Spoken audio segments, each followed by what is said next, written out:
Good evening. Good evening. Glad to see you guys. All right, it is 6 o'clock. And as I try to be on time and respectful of your time, we will get started. As always, good evening. Welcome. We appreciate you guys coming in and coming into the room on time.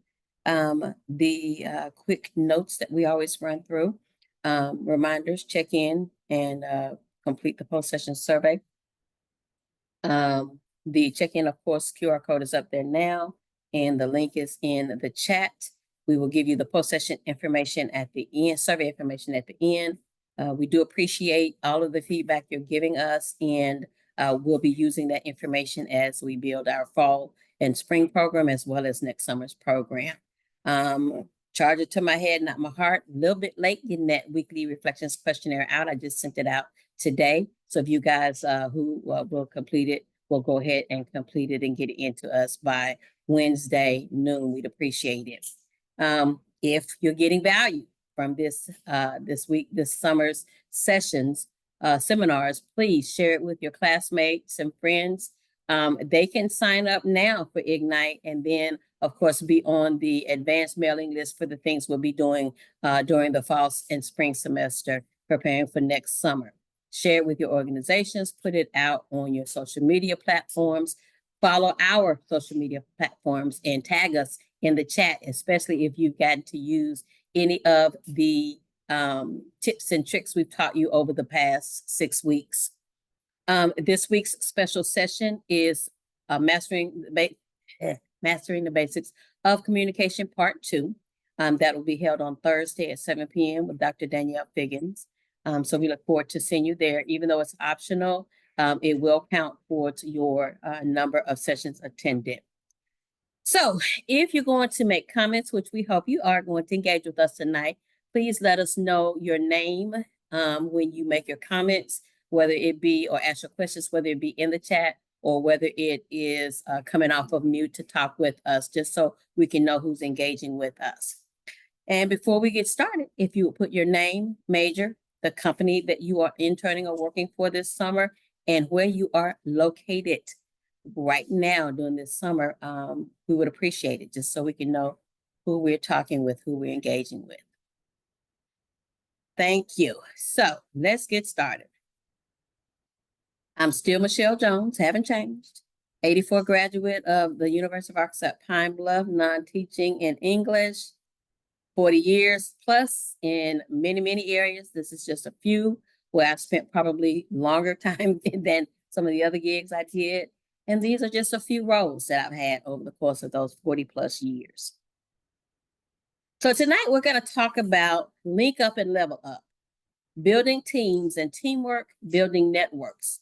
So networking, but it's more important for you to understand you're building relationships. It's not just about what they can do for you, but it's about a mutual of sharing of ideas, of guidance, of direction.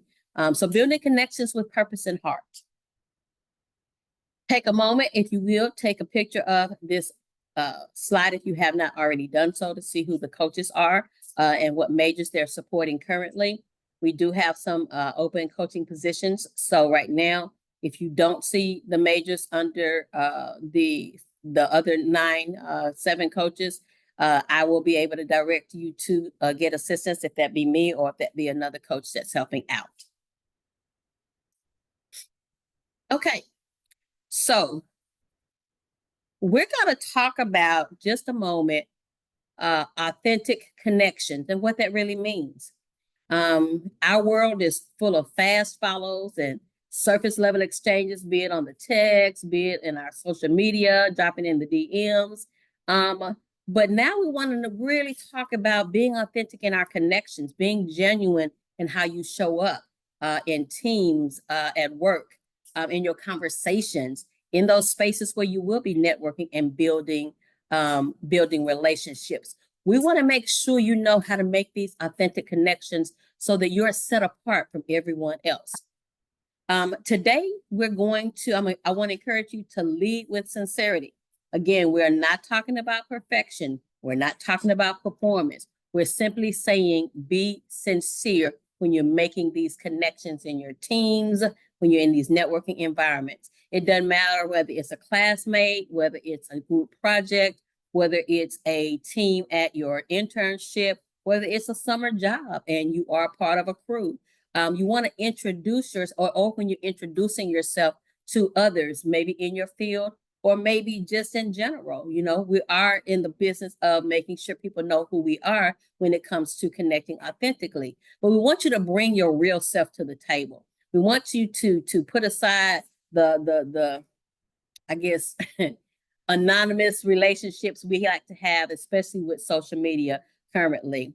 Authentic teamwork and networking are not about trying to impress. It's about investing in the people and the relationships that we are coming in contact with and wanting to build. We invest in those people and those relationships with care, with consistency, and with intention. That's how you're going to build the trust that you need to have these authentic connections. That's how you'll be remembered. That's how you'll grow, not just personally, not just professionally, but personally as well. So as we move through this session, I want you to really think about how can I deepen my communication, not just to get ahead, but to be a blessing to others, to uplift others, to leave every space you come in contact with better than you found it. Got some on my screen I need to get off.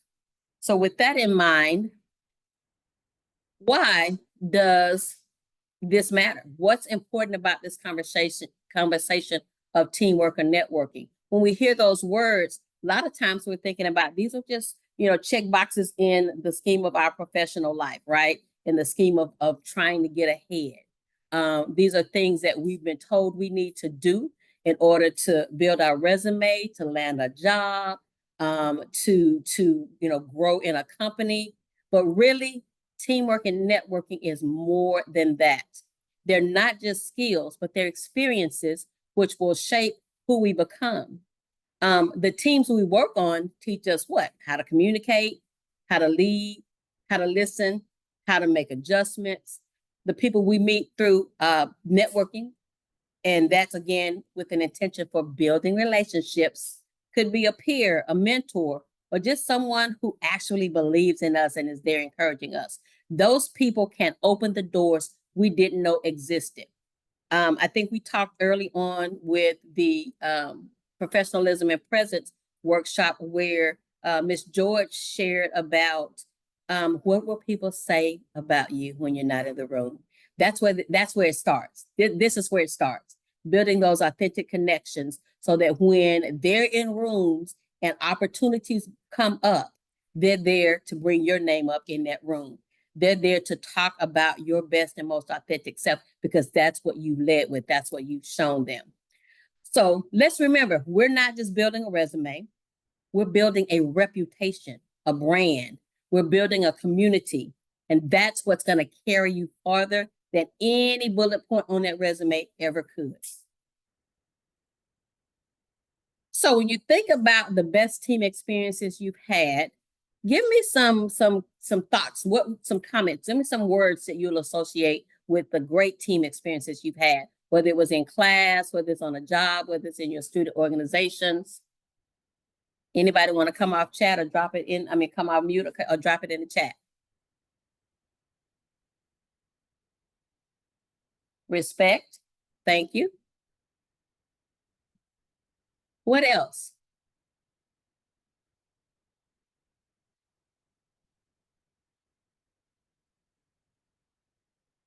Nobody else has had any good experiences in a team environment?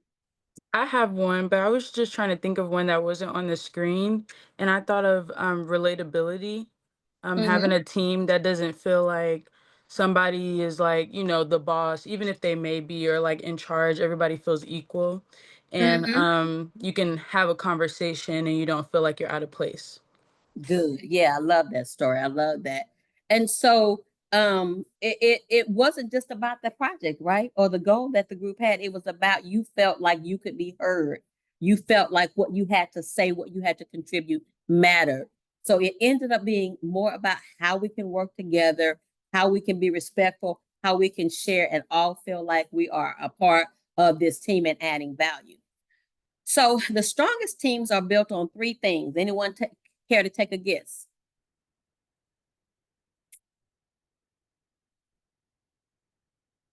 Anybody?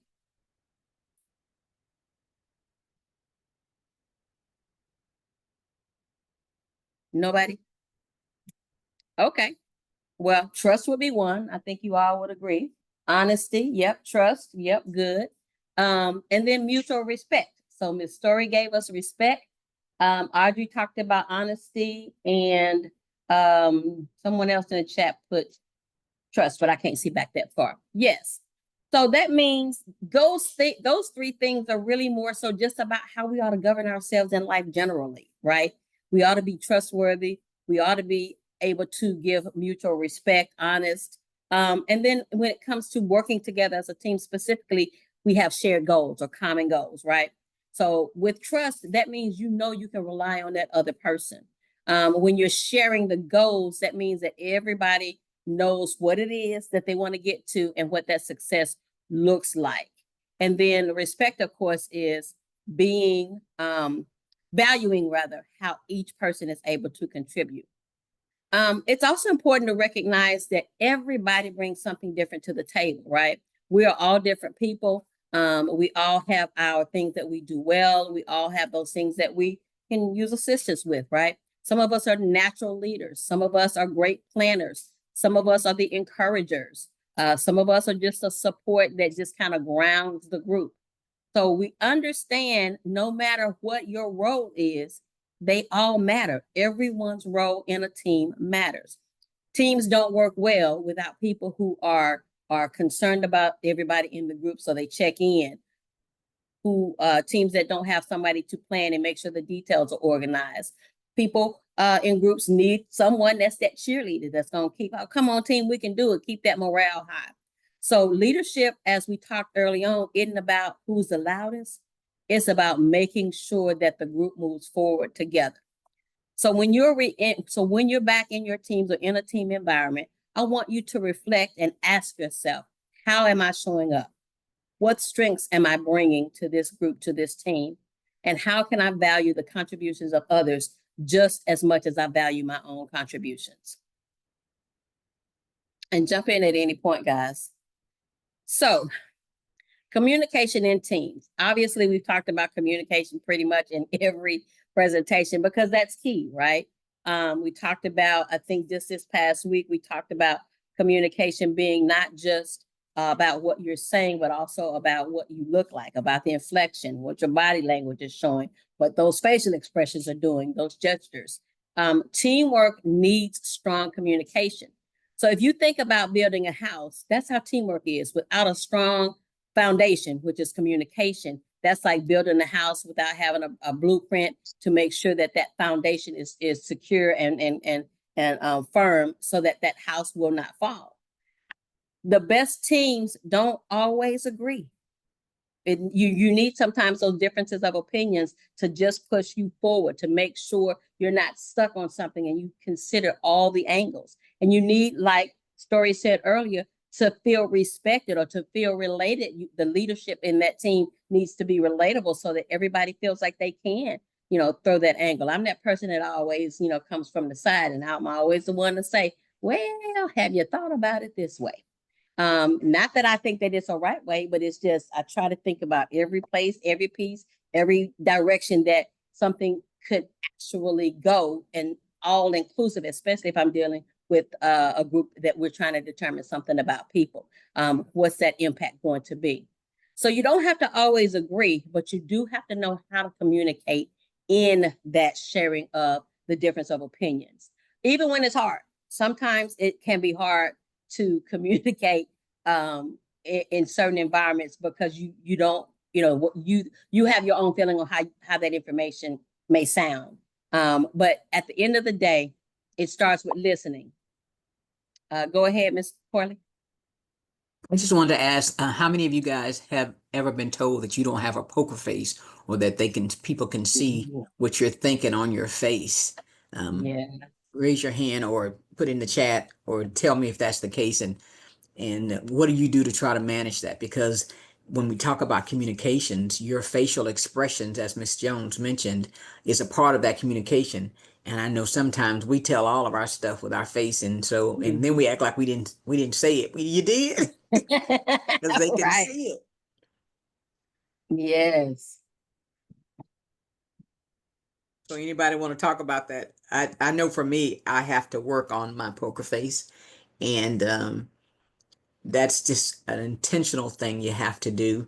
Mhm. If you wanted to say it, you would have said it. So I try to not let my face Say it for articulate something that I didn't want to say with my mouth, because Mhm. if my face says it, I've said it as well. So just always remember that, and that smirk you do, all of that, Mhm. the sucking the teeth, and all of those things matter.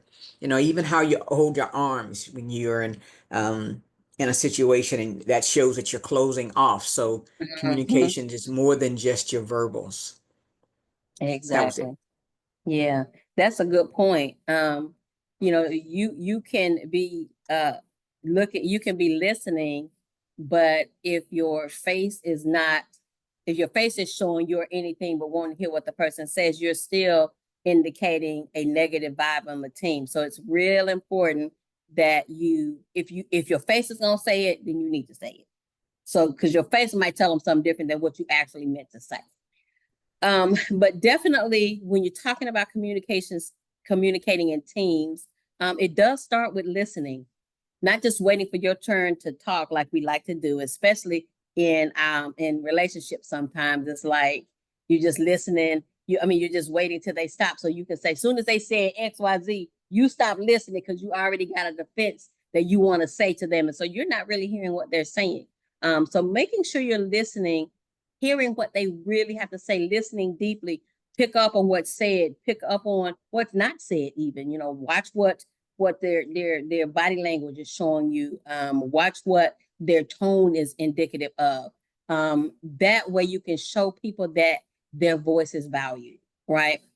And then the other way in communicating on a team is, if you do have a difference of opinion, or you want the group to think about something in a different manner, how about just ask it in a thoughtful way? Ask thoughtful questions, so that you can at least make sure you understand completely what they're saying, so you can clarify.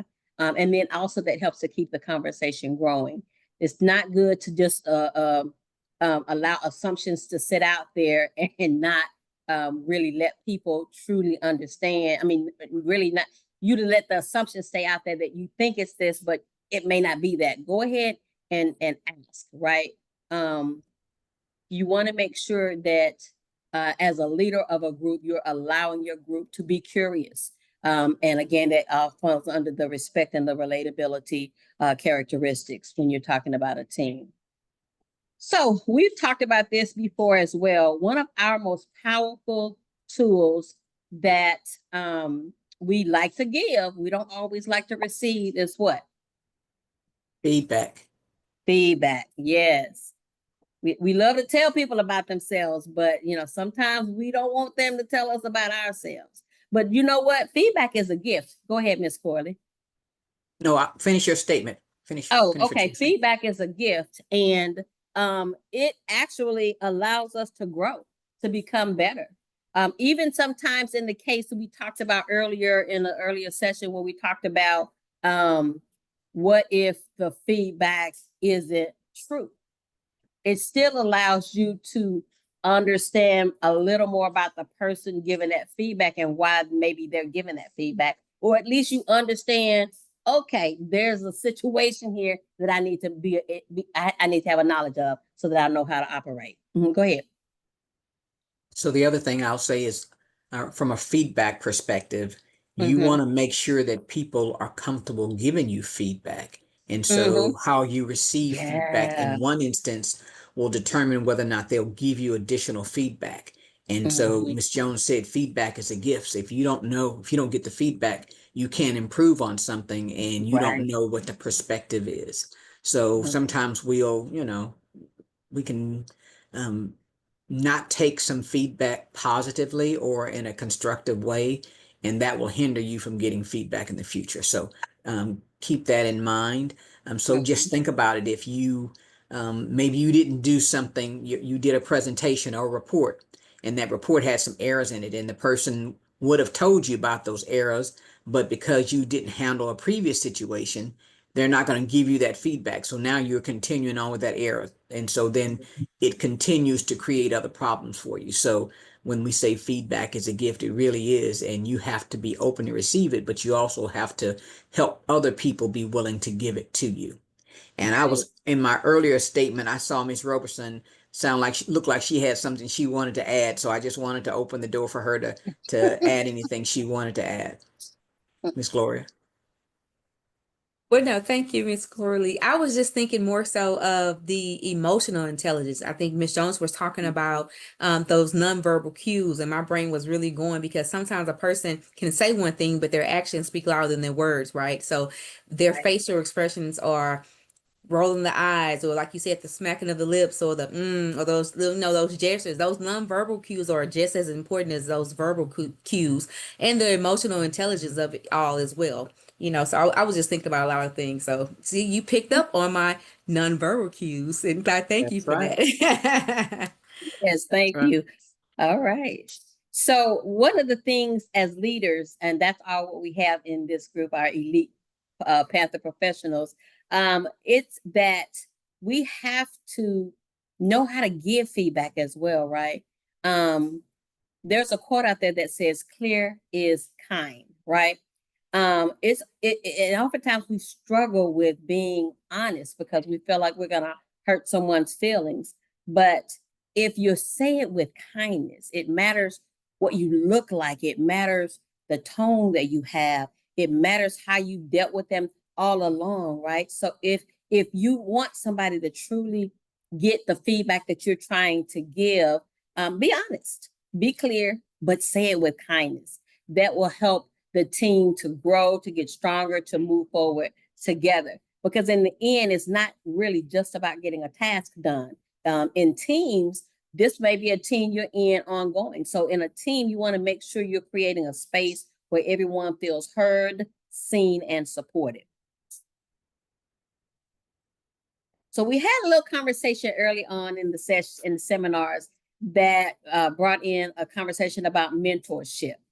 Mentorship is probably one of the most powerful, if not the most powerful, relationships you can build. And that's not just for your career, it's just for you to grow as a person. So it's important when you're networking that you don't think about it as, what can these people do for me? But how can I grow and how can I add value to their lives, right? Or to whatever they're doing. So a mentor would be that person that walks with you, that walks a few steps ahead of you, but is always willing to reach back and help you as you need help being guided along the way. They serve kind of as a bridge between their experience and your curiosity, where you are now and where you hope to be. Now, the beautiful thing is you don't have to have it all figured out to approach a mentor. In fact, a lot of times mentors become valuable to you because you don't know everything you need to know. And so when you're reaching out, first of all, be very honest when you're asking someone to mentor you. You need to tell them what you're hoping to learn. You need to tell them why you think you can learn from them, what you admire about them and the path that they've taken, and also how their insight could really help shape your own.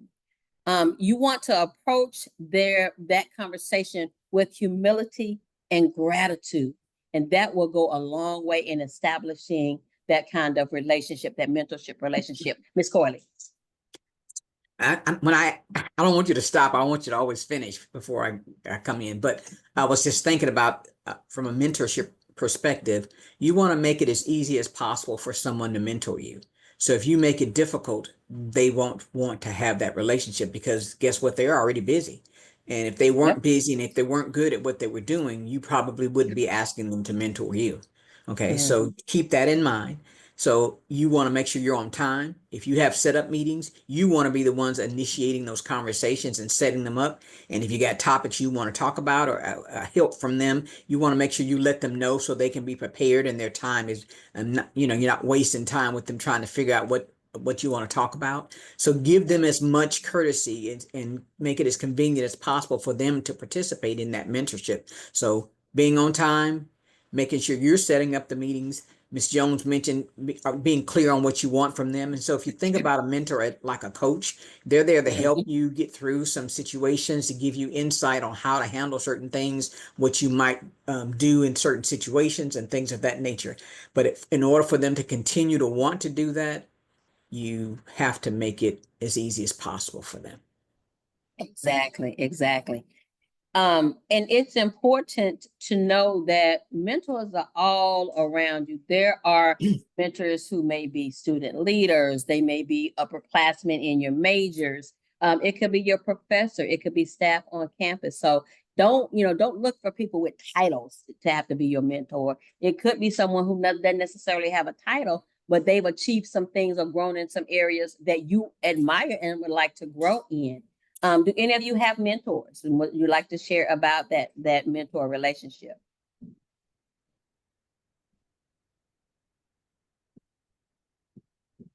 Okay, we got a quiet group tonight. All right. Well, what I want to say is that keep your eyes open. Look around you to see who maybe is doing something that you would like to do, or doing something you're doing, but doing it better. Look at, you know, any area. It doesn't have to be directly in your major all the time either. And then sometimes I think, Ms. Corley, you would say you might end up having mentored more than one mentor, depending on what it is you're trying to grow in yourself. But That's right. also add value. And part of that value, like Ms. Corley said, is make it easy to mentor you. Don't be difficult when they're trying to give you advice. Don't go ask and then you want to tell them how you need to do what you need to do. Then why you ask me, kind of thing. I've had some students or some not students, but some younger people I've mentored, and they ask me, but then they want to tell me how they want to do it, and I'm confused at that point because it's what am I here for then? Right. So make sure you're receptive. The other thing you said is make sure you're adding value to the mentor. So if that mentor is in an organization or they're doing something on campus or they've got a project, you should be offering to participate in their stuff, just like you want them to participate in your life. So always remember to figure out, what can I do to help them? Are they working on a project and you can assist them in something or anything like that? So just keep those things in mind as well. And when you finish, I'll add something else, Ms. Jones. Okay. But yes, it's important that's a growing mechanism as well. When you're looking, how can I add value?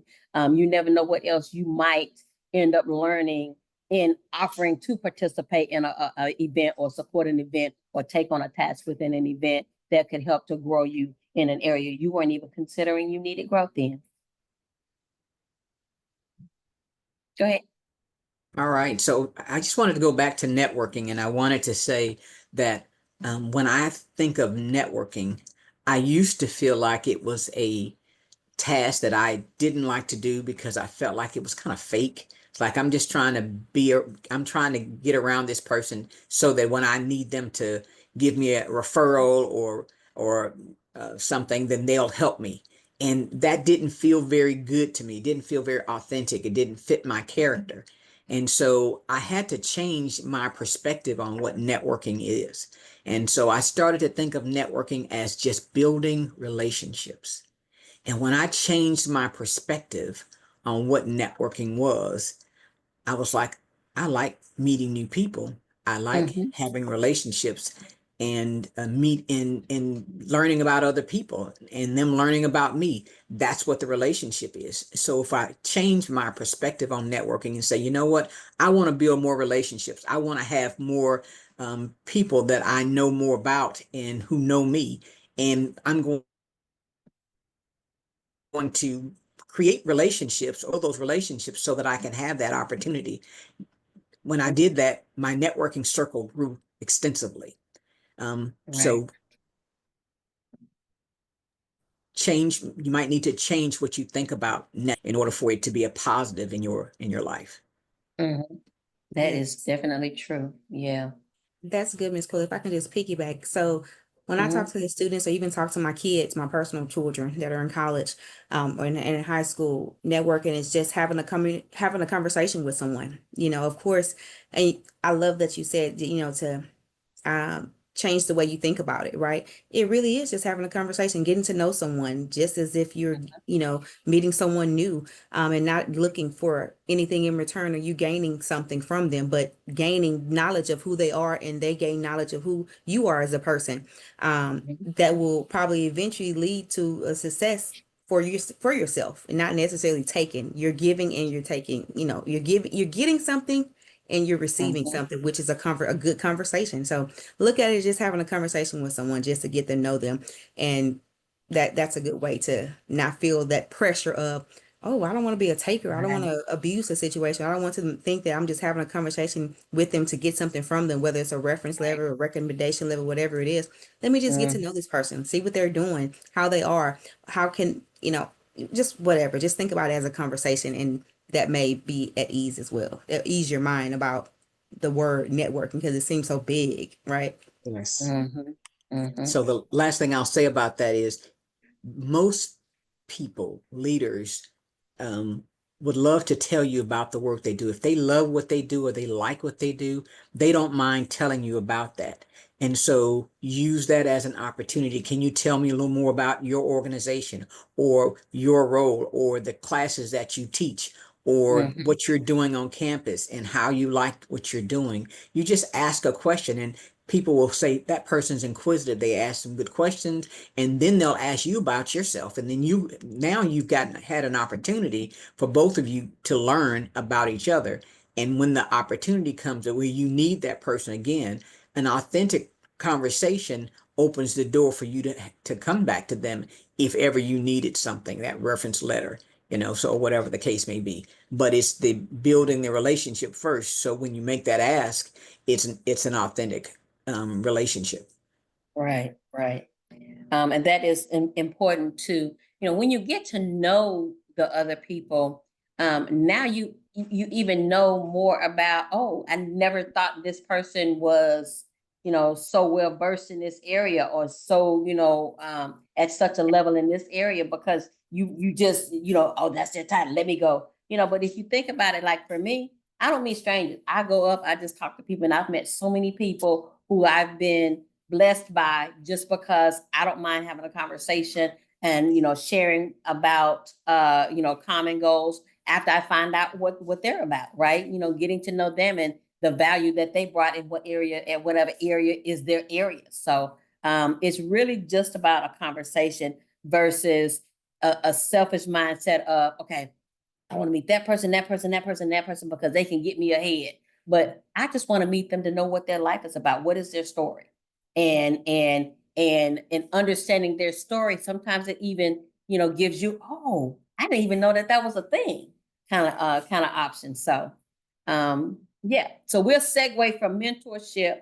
We had questions about sponsorship. Ms. Corley, I know you know this very well. I will be very brief because I'd like for you to expound a little bit more. But sponsorship is powerful, but I don't think oftentimes people understand what that means. You can't go ask somebody to sponsor you because for someone to want to sponsor you, they have to see in you and be able to trust in what they see in you to want to put their name on top of you, right? Ms. Cole, I'll let you because you've done those things. So So the difference between mentorship and sponsorship, a mentor is someone that you ask to help you so that you can learn and grow and get their knowledge and expertise when you hit certain situations. And so they're offering to help you in some shape or form in your career or your schoolwork or whatever the case may be. A sponsor is someone who you don't, most of the time, you don't know who your sponsors are. They are people who take an interest in you, who see value in you, see excellence in your work. And when an opportunity comes for a project or a job or promotion, they will speak up on your behalf. So the difference in a sponsor and a mentor, sponsors you don't ask for, you cannot ask someone to sponsor you because what they're saying when they sponsor you is, this person, I trust and believe in this person, and I'm Mm-hmm. going to use some of my credibility to Mm-hmm. represent that person in whatever that situation is. So never you never ask someone to be your sponsor, but you can ask someone to be your mentor. And sometimes your mentors can be your sponsors. So your sponsors are looking at the quality of work that you do, how you represent yourself, how you show up. And so they're looking at all those things. They're looking at performance. So performance is king. If you're not performing at the top of your level, then in most instances, no one will sponsor you. They will not speak up on your behalf Right. because of the quality of your work. So you first have to always, first thing I always tell the people that I mentor is performance is king. Mm-hmm. Mm-hmm. If you're And not performing, a yeah, lot of other stuff just falls off by the wayside. Go right. ahead. No, keep going. No, I was just gonna say, No, so you want to say? no, go ahead. No, I want you to finish saying your Oh, thing. okay. I was going to say, to piggyback off of what Miss Corley is saying, um, I actually had that experience. I worked at another higher ed institution. We had a program that we did every year. There were some employees there at that program, and I just did my job. That's it. I, communicated well. I did what I was supposed to do. I did it with a passion because this is a assignment for me. This isn't a job. I love what I do. And then it came a time where my position was ending because it was a grant position, and they were not getting the money. They were not able to get more money for it to continue on. And one of the guys that was at the event heard about the fact that my job was ending. I got a call. I need you to apply for this position and be ready to be flown in for an interview. And just like that, I wasn't even through with my first job that was ending before I had another job. And it was just because I did my job. I didn't do anything extraordinary. I wasn't trying to be seen. I just did my job. I worked hard. I stayed approachable. I showed the passion that I had for what I did. And so you don't know who's looking at you. You don't understand that those people who you seemingly don't even think they looked your way in a room, a group full of people, they see you. You are seen, especially when you're on your job. You are being seen by so many people. In the classrooms, you're being seen. When you're on the campus, you're being seen to get opportunities. We've done that in career services. Identified students, okay, yeah, that student right there, I want to elevate them and put them in this opportunity or help them in this area or use them to do this, particular thing that will give them more, be seen and give them more value for what they're trying to do in their careers. So sponsorship is that area of your life. You don't know who may end up being that person, but you want to always present and be your best and most authentic selves. You want to show up in the best fashion that you can and be authentic. And that will help you to, I'm sorry, somebody put some comments in there. That will help you to get seen for those people that will speak up for you in those rooms when you're not present. So a couple other things I'd just like to add. Ms. Jones mentioned someone speaking up for her. That was because she was performing with excellence. And excellence is your best. It's not perfection. It's your best. Are you showing up the best that you can? And so you got to always remember that. And sometimes we only think about mentors and sponsors and things like that in the workplace, but you have those same things on campus and when at faculty and at school. Your teachers are looking for the same thing. When you show up to class with excellence, doing your best, asking questions, talking to your professor afterwards about things you didn't understand or things of that nature, or asking for extra credit. What can I do to make sure I'm going to do well in this class? What that says to that person is that you care and that you're putting in some extra effort. So when an opportunity comes, they may look at you for something that you would never have thought to ask about or wouldn't even know about. And so you just got to make sure that you have this kind of spirit of excellence in everything you do, not just when you get on the job. It's your schoolwork should be the same. Your teachers should feel the same way about you that as your boss would on your job, because they should be able to see something in you of how you're performing. Like people who sit in the front of the class. I was always a front of the class kind of person. I want to sit in the front. For one, I need to see.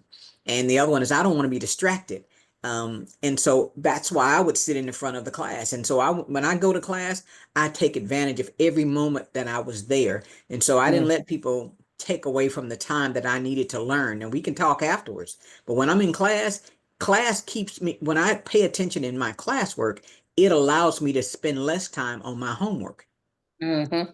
And so that was my mindset always all the way through college was I don't play in class. I class is about shortening the time that I need to spend doing homework and doing extra assignments and studying. So if I learn it in class, my study time is a lot shorter. So if you take that same kind of attitude with your schoolwork, that it will help you be successful in school as well. Mm-hmm. Go ahead, Miss George.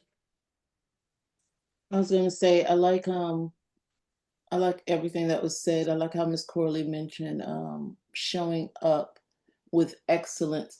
One of the things that one of my mentors has said over and over again whenever I call her and tell her, you know, something happened, whether it be, you know, within my realm of work, is I stay on you because you're willing to do the work. And excellence is not that the point that Miss Corley made about showing up with excellence. It's not perfection, but it's always showing up, willing to do the work, even when you're learning, even in that process of learning. I can remember when, you know, I always tell the story of there's an organization I worked for where it was my manager who was my advocate, who was my sponsor to help me to grow. She was actually had a lot to do with being the professional that I am today because of her advocacy. But I would look back and think about it was all about the work.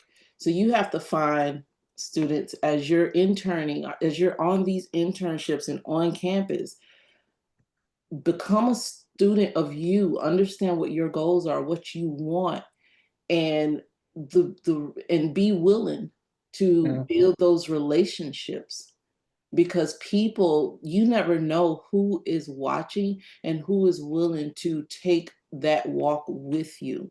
Like I said, you know, I've been blessed to have managers in corporate, managers and people and leaders to speak up for me when I'm not in the room. And that's what you want. And it's all about, remember, it's not about perfection, but it's about your willingness to do the work. And I You just guys want to have any leave questions? you. No, yeah. Yeah. Any questions? You guys have any questions? You've heard a lot about mentorship, sponsorship, excellence, networking. What questions do you have?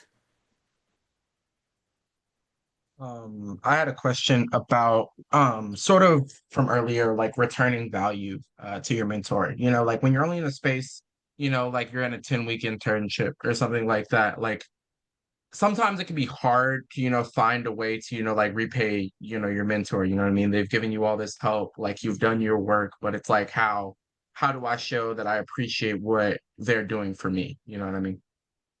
So listening is one. So if you, in most instances, my mentors, my mentees can't give me what I'm giving them. They can't repay that.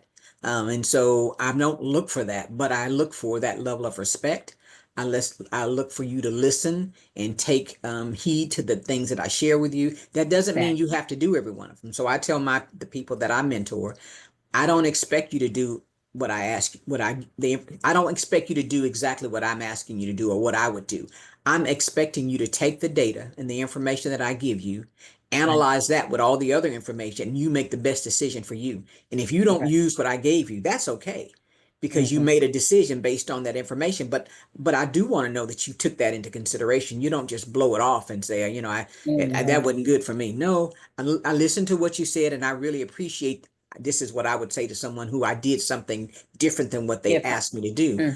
I heard what you said, and I think it was really good information. And I did take that information and use it as I began to do my analysis of that situation. And I chose to do this other thing for these reasons. But I really want to thank you for giving me that information, because it allowed me to look at it from a different lens. You know, so it's not about you got to do what they ask. It's about you got to listen and you got to appreciate what they've given you.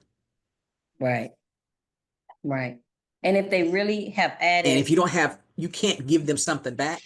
Yeah, you can't give them something back, but you can say, you know what, before we leave, I really would like to go to lunch sometime and maybe, so we can get a chance to chat and just talk about, whatever. And so they will appreciate you saying, okay, can we just spend some time with me, not wanting something from you, right. just Mhm. fellowshipping with you. And so that's another way.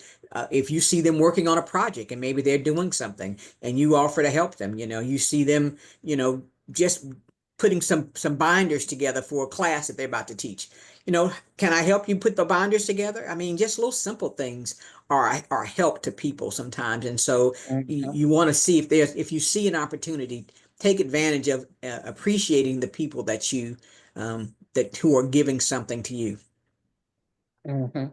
And as you're having those conversations and getting to know them, it may even be some things that they do outside of the job, to give back to the community that you can, support them even after you're gone, right?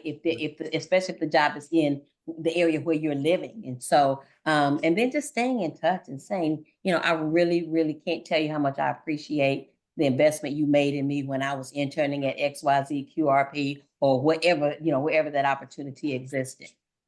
And tell That them, that goes yeah, a long way. Mhm. yeah. And tell them, if ever you're working on something and you need a Yeah. volunteer, I'm more than happy to come out and support you and Mm, anything that you're interested in. So you tell them mm, that as well. So those are mhm. ways that you can actually show that appreciation. Right, right. So I want to leave you with this thought on mentorship and sponsorship. We want you to think about stay ready, stay grounded. Don't just work hard, but work with excellence and work with heart. That's what will keep you remembered is working with excellence, working hard, not just working hard, but in that effort, working with excellence and heart. Not perfection, but excellence and heart. And so the next thing we'll talk about very quickly is advocacy.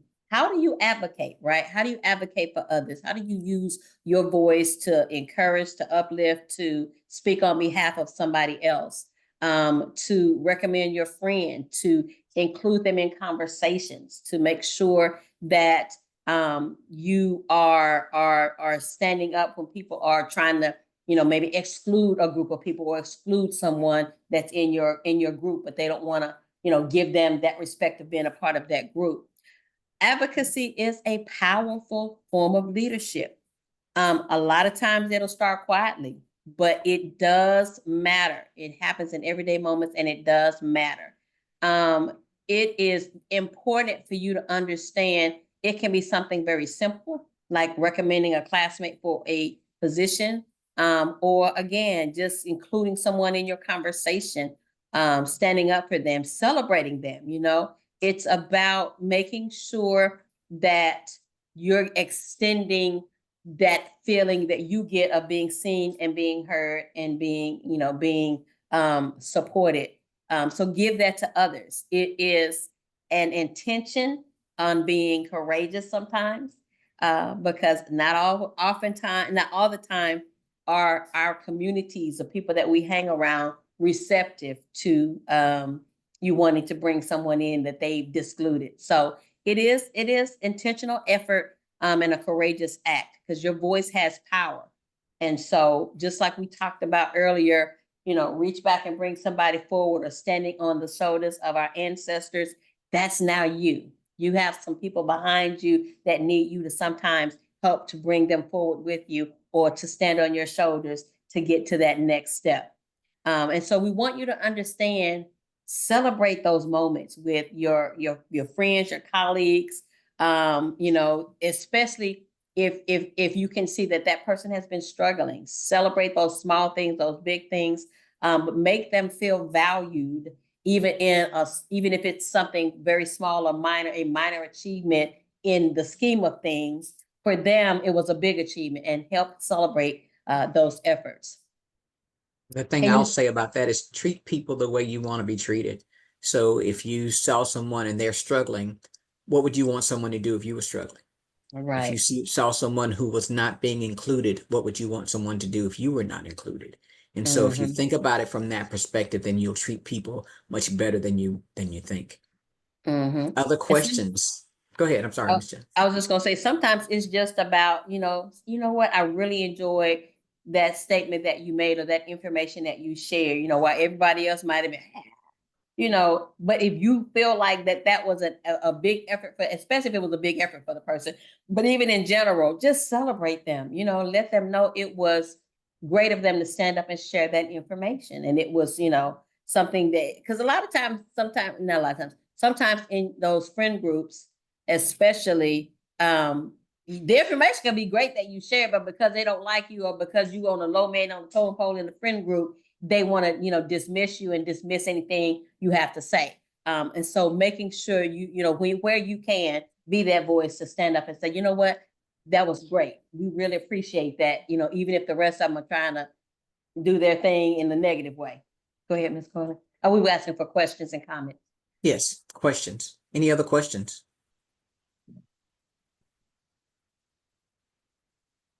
Thank you for that, Ford. I appreciate it. So understand, we don't have to have titles just to be an advocate. We just have to be who we are and stand up for those who, are not quite being heard and seen. So we talked about networking again. The word networking, when you think about it, it is building relationships. Building relationships. It's about being curious and caring. It's not about being perfect. You want to make sure that when you are building those relationships, you're doing it with care. You're doing it with intention. You're not trying to connect with them because of what's on their resume or because of the title that they have or because of the position or they are to somebody else in the company or in the organization. Ms. Corley already talked a lot about this, so I won't spend very much time on it, but it's just about asking about them, learning about them, understanding who they are. That helps to build that trust. And that's what probably the center of building relationships is going to rely on, is that trust, to know that you are invested in them as much as they are. Well, you may not be able to be invested as much as they are in you, but you're invested in them as well. It's not a one-sided relationship. And what I love about it is when you do it right, it's a relationship that lasts forever. I have some bonds with people that started professionally way back 40 years ago when I was just coming out of college, some from when I was in college. So it is very important, and those people really, I matter to them. And so I really enjoy the time that I get to go back and spend with them and hear the comments that they have to make about who I was back then. And some of the things that they say are really great things that I would have never thought about myself. So make it an intention, make it a heart thing when you are building those relationships. That helps, like Ms. Corley said, to take the pressure off of, what am I going to say? I feel bad because I really just want so-and-so from them, versus, you know what, while I do need something, I really want to just get to know them first. Because if I can't, I'm not going to go and just ask for this. I want to just get to know them. If it happens to come up, it comes up. If it doesn't, I can just be thankful that I learned about another person. So listening with care, showing them your heart, is going to help to create those meaningful connections. Comments, questions?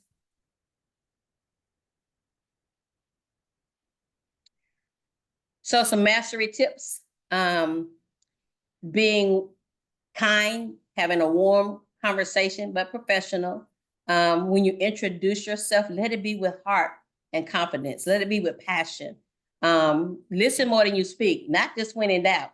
Listen more than you speak, especially when you are building relationships with others that have some more experience than you have, or even with your friends sometimes. Make sure you are equaling out how much you listen versus how much you talk or how much you speak. You want to also ensure, again, you're not trying to be perfect. You just want to do it well, which means you are aware of what you're saying. You're intentional about what you're saying. You practice, being, I don't want to say practice being kind, but kindness is something that you have incorporated into your everyday personality, and that you're looking to grow. You're always looking to grow. So give yourself grace and space to get better. And that's, again, what we talked about last week. You will always get better. Every time you do something, you can do it better the next time. It's a continual evolving growth.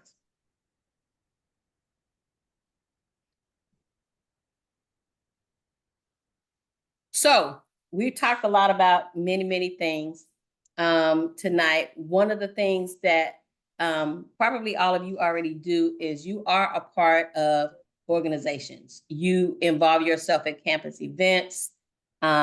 I can't say that all of you have been to career services yet, but hopefully you will. If you're coming back to campus, make career services one of your weekly, if not daily stops. No, we don't have to be daily, but we should be weekly. No, we don't have to be weekly, but quite often come by and see us. But yes, you want to make sure you are being now intentional about what are you doing with your time? What organizations are you participating in? What events are you going to?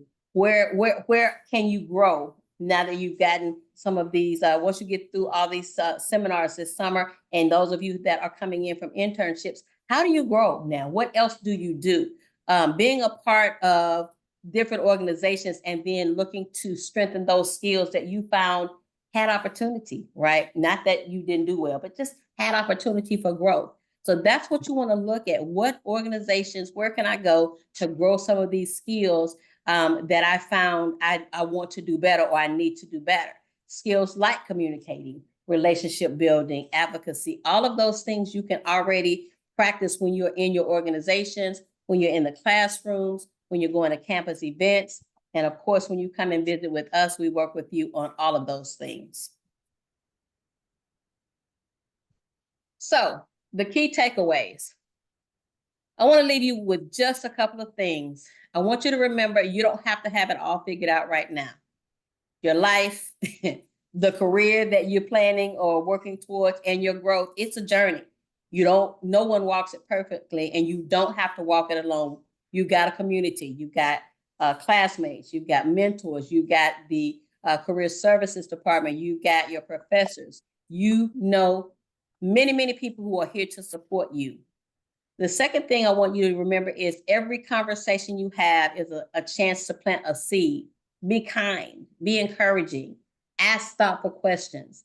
When you plant these seeds, they can grow into opportunities, partnerships, and lifelong connections, which is what is very important. And finally, if you do nothing else, walk away with just one. If you only walk away with just one thing, let it be this: relationships in any way, shape, fashion, or form are built on intention, consistency, and kindness.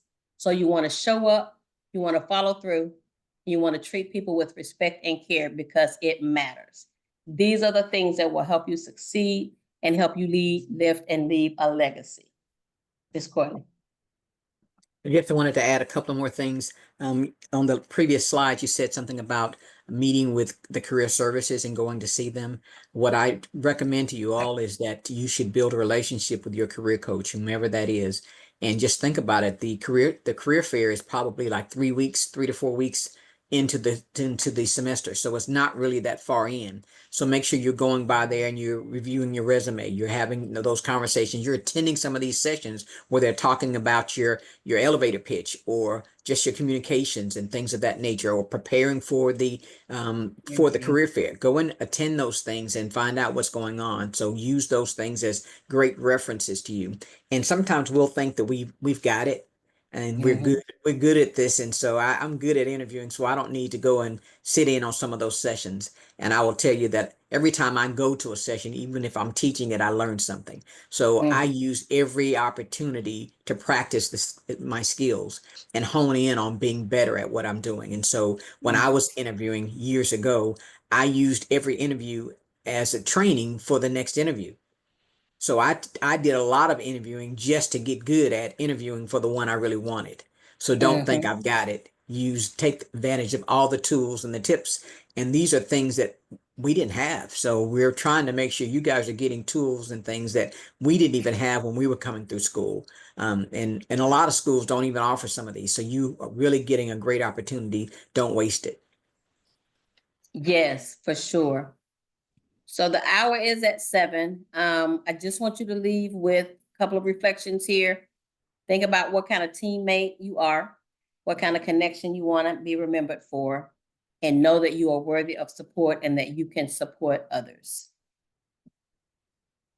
Please make sure you guys are filling out the forms, the check-in, so that we can know that you attended.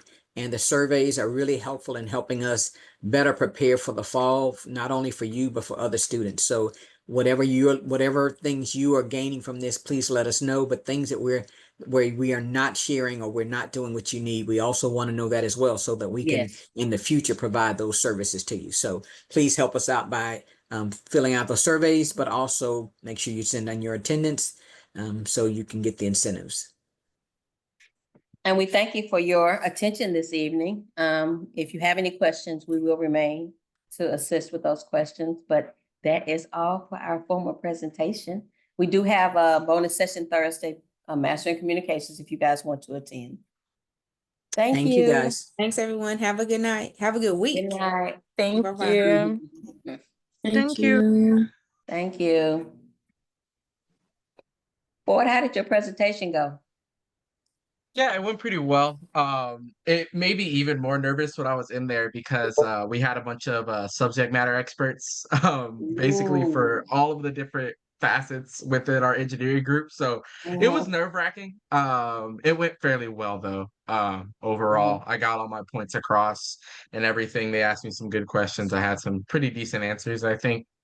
It was quick. Anytime It you was don't only have the 5 minutes long. answer for anytime you don't have the answer for it, say, you know what? I don't have Get the back answer to for me. that, but I will get back. I will find the answer and get back to you. And then make sure you follow up. Mhm. Yeah, definitely. And then I'm planning on meeting with a couple of them to talk about their various departments in the next couple weeks before the end Mhm. of my Okay. internship. I did have one more question about the material. So when it mentioned like teamwork and like giving feedback and everything, I'm entering in, I'll be like president of a couple of different organizations on campus next semester. And when it comes to giving feedback, no pun intended, but I have been known to be quite blunt. And I'm struggling, sometimes with sort of softening my tone a little bit. And I was wondering, like, what advice would you give in regards to that? Oh, that's a good one, Ford. Um, Can I add? Because I'm gonna have to Go ahead. drop. I Go would ahead. say treat people the way you want to be treated. Treat people the way you want.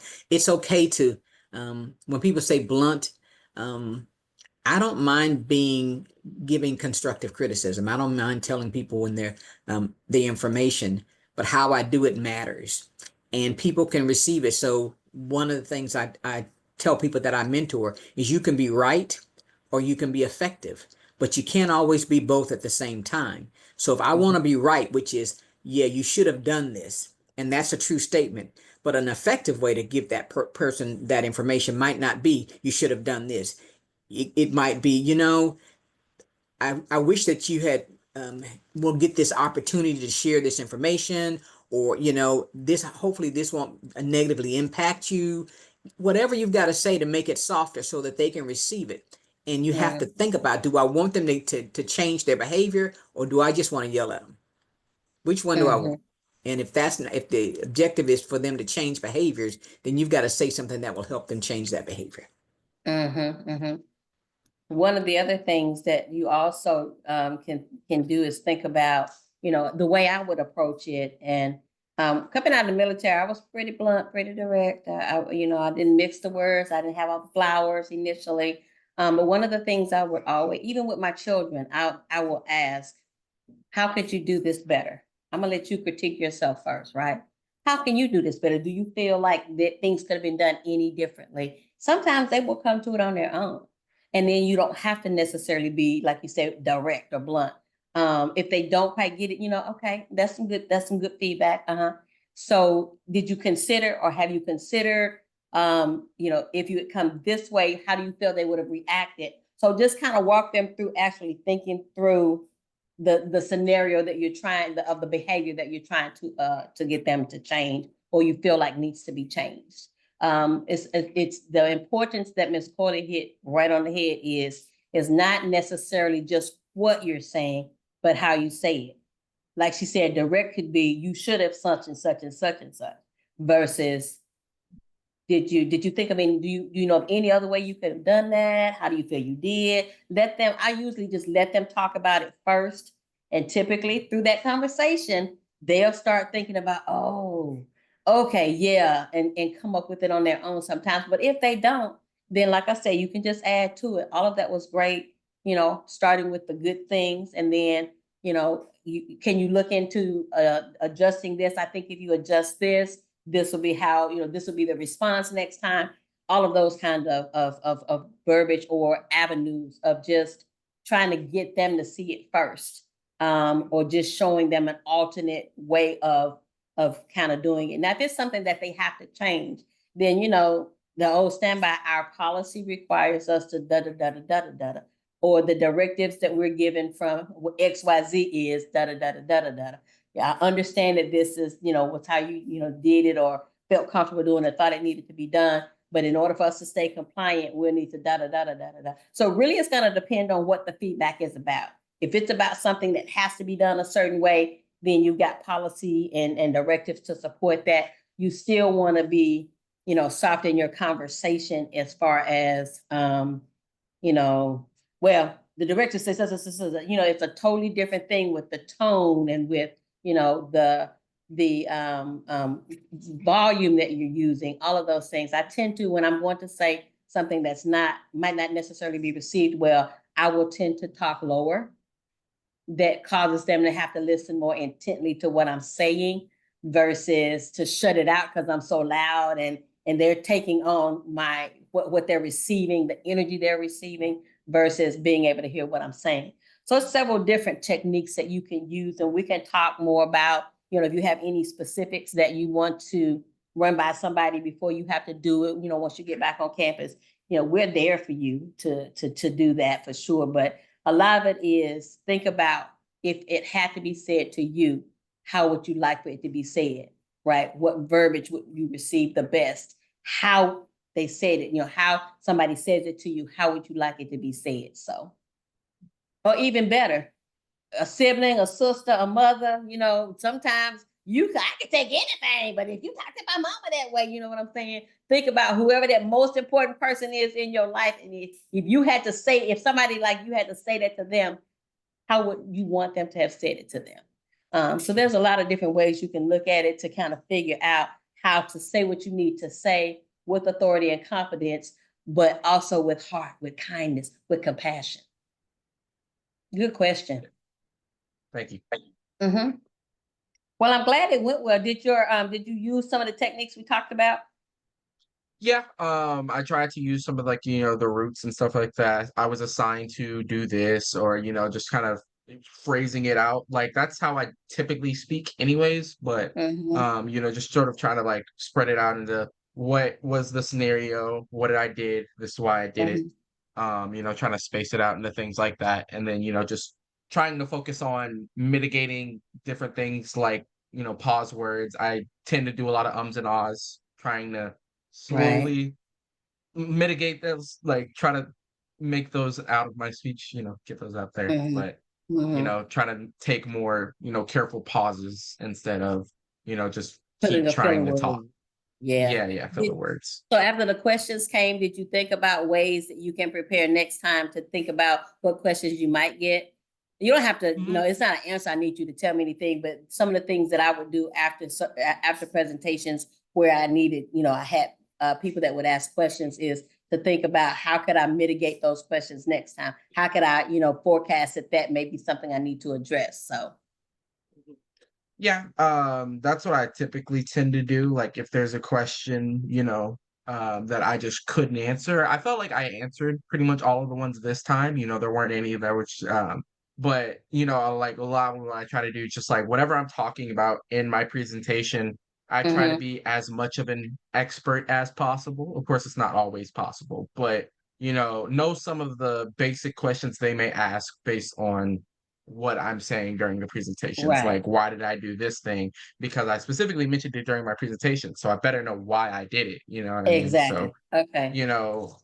A lot of stuff was, especially with design, I don't know everything at this point. A lot of this stuff was recommended to me by my mentor or something like that. So it's okay, why did they tell me to do this? You know, just trying to make sure I'm understanding everything. Yeah.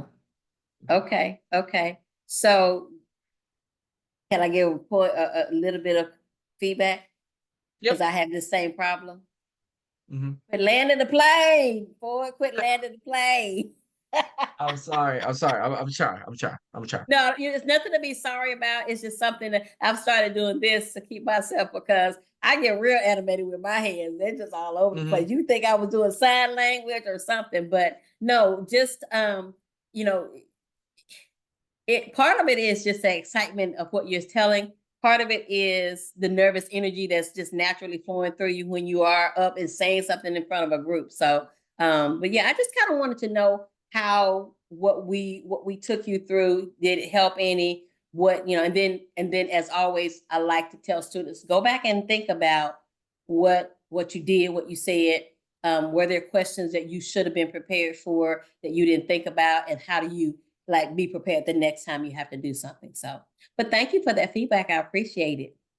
Yeah, thank you for all the help, especially during the summer. You know, it's giving me, you know, things to think about during my internship. You know, a lot of it's like networking on all these different things, you know, trying to make sure go out and meet all these people from the different facets of the company, trying to figure out what Mhm. I want to do. Is this the company I want to work for? You know, all that type of stuff. So Are this has you been going helpful. into your senior year? No, I'm going into my junior year, but Oh, you know, cool. it's No, like I just was never too wondering. No, far ahead. there's still stuff you need to think about. Yes. I just Mhm. wondered. I just wondered how much thought you had to just kind of like start ruling if this company is in or out. So you got another opportunity to compare it possibly to another internship next summer. Awesome. Yep. Awesome. Okay. Well, thank you. I Mhm. appreciate it. Thank you. Anybody else? Anything else anybody need?